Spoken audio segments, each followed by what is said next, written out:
First time ko itong makakain. Anong tawag ito? Chicken, baked chicken. Baked chicken. Nagbablog na naman ako dahil. So, mga guys, first time ko makakain itong baked chicken, sabi ni Jubel. Kasi nagkatrabaho to dito. So, ayan. Try natin. Ang laki ah. For $4. Malaki. Chefs, hindi na ako sanay kumain ng malaki box. Bruha. Pati yung hotdog.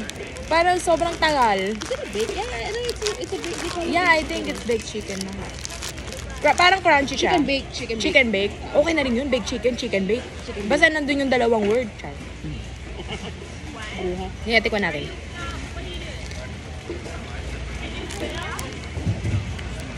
Labi na, bigyan ng kain. It's good. Okay lang, wala pa ako dun. Wait lang. Nasa class pa lang ako eh. Tinapay pa lang. Pitsahan pa natin. Isa pang agad. Minsan na ano ko siya, nalalasahan ko na pag mga pang 20 kagat na. Oh, bruha. Charis.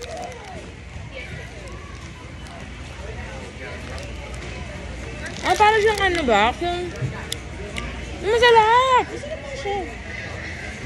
May cheese pa siya sa loob. It's tasty really. Kaya walang ganyan sa Canada. Yeah.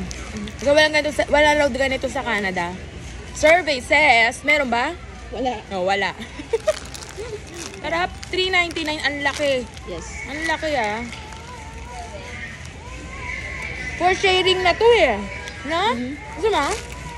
Okay.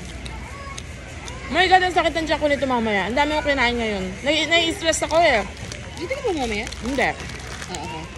Alam mo kahapon, nag-gate crush ako kila AR. Kailan mo si AR? Oo. Sa ICU? Hmm? ICU siya? Yung asawa niya sa ICU. Hindi, ICU siya tek eh.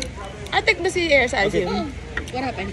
So we need so there's a key that we need to use to unlock the tiles. So I don't know if you got Okay. it when you got the car.